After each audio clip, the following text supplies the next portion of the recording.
नवरस मुख्य श्रृंगार विविध भातिन करि गायो, वंदन उच्चरित वेर सहस पायनि है द्वार्यो।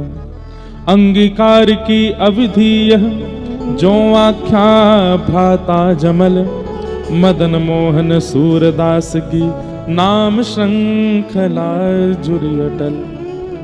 इनका नाम सूरध्वज है। सब लोग इधर देखिए, ध्यान से सुनिएगा। श्री नाभाजी ने कलयुग के भक्तों में इनका स्मरण किया है। आपको पता है नाभाजी को, श्री नाभाजी जिन्होंने भक्तमाल की रचना की, अग्रदास जी के शिष्य हुए।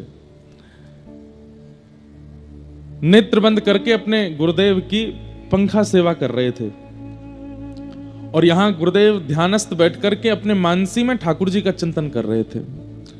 तभी दूर समुद्र में अग्रदास जी महाराज का एक भक्त था। वो नाव से कुछ सामग्री विदेश से भारत लेके आ रहा था और अचानक से बवंडर में उसकी नाव फंस गई, बड़ी नौका। जैसे ही नौका नाव के बवंडर में फंसी, जल के बवंडर में, तो जो नौका का मुख्य कैप्टन था उसने कहा, बोले भैया अब हम सब लोगों की प्राण नहीं बचेंगे, अब हम लोग बचने से हम बच ही नहीं सकते, इतना भयानक बवंडर आया है सामने समुद्र में, कोई नहीं बचा सकता।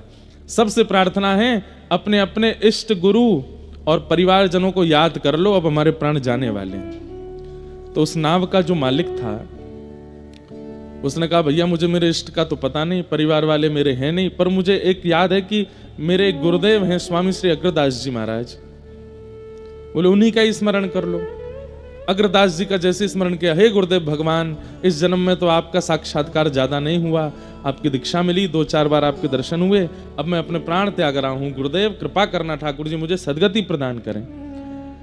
दूर 7 समुद्र में अग्रदास जी का शिष्य उनको याद कर रहा था और यहां अग्रदास जी मानसी में श्री सिया जी की, राघव जी की मधुर लीला का चिंतन कर रहे थे। दूर खड़े नाभाजी पंखा जल रहे थे।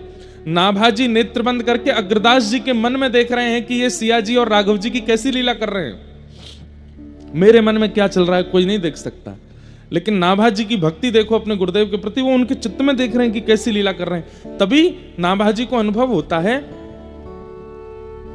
ये चिल्ला कौन रहा है, ये गुरुदेव को कौन पुकार रहा है।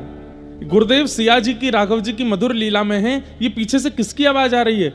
तभी नाभाजी देखते हैं, अरे गुरुदेव का शिष्य मतलब मेरा गुरु भाई कहीं समुद्र में फंस गया है, वही गुरुदेव को याद कर रहा है। तो पंखा जलते जलते गुरुदेव से पंखा हटा करके उस दिशा में पंखा जलने लगे जिस दिशा से, मतलब कम से कम 5-6 हजार